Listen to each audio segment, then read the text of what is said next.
दो बंदे उसने कत्ल किए, एक तो अपनी औरत मारी, दूसरा उसने अपना बेटा मारा। मरा नहीं है, बिल्कुल मारा है। ये हमें 100% हम समझते हैं कि उसने क्या किया, उसने मर्डर करके वहाँ से उसने गाड़ी को धक्का दिया है। वो खुद भी भाग गया और उनका हमें ये बिल्कुल पता है कि 1 साल से उसका डिस्प्यूट था। वो लड़की को कपड़े तक नहीं दे रहा था और अब वो लड़की को आस्ते आस्ते उसने फेरा टोरा और लड़की का उसने मर्डर कर दिया। लड़की का भी कर दिया, उसके बेटे का भी कर दिया।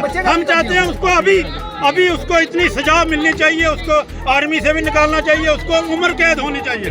हम तो चाहते हैं, भाई आप क्या चाहते हो? उम्र कैद, इंसाफ। ये हम इंसाफ चाहते हैं, जो कि अफसर इकबाल, SHO बुद्धल, SSP रजौरी और खास करके मैं DC साहब रजौरी से गुजारिश करता हूँ कि ये जो पर्चा है, ये पर्चा लगना चाहिए और लड़का फंसना चाहिए। ये मेरी एडमिनिस्ट्रेशन से मेरी गुजारिश है, SSP रजौरी से और SHO ख्वास, SHO Budhal, SSP Rajouri, SI ख्वास, इनसे मेरी गुजारिश है कि इसके खिलाफ कड़ी से कड़ी कार्रवाई होनी चाहिए और ये लड़का अरेस्ट होना चाहिए। 10 दिन के अंदर नहीं, अभी अरेस्ट होना चाहिए। तुम देखो इतने 50 आदमी पुलिस वाले भी बुलाओ, क्या 174 कैसे बनता है?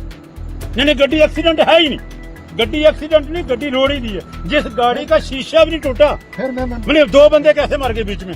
सीट नहीं टूटी, शीशा नहीं टूटा, तो एक्सीडेंट कैसे हो गया?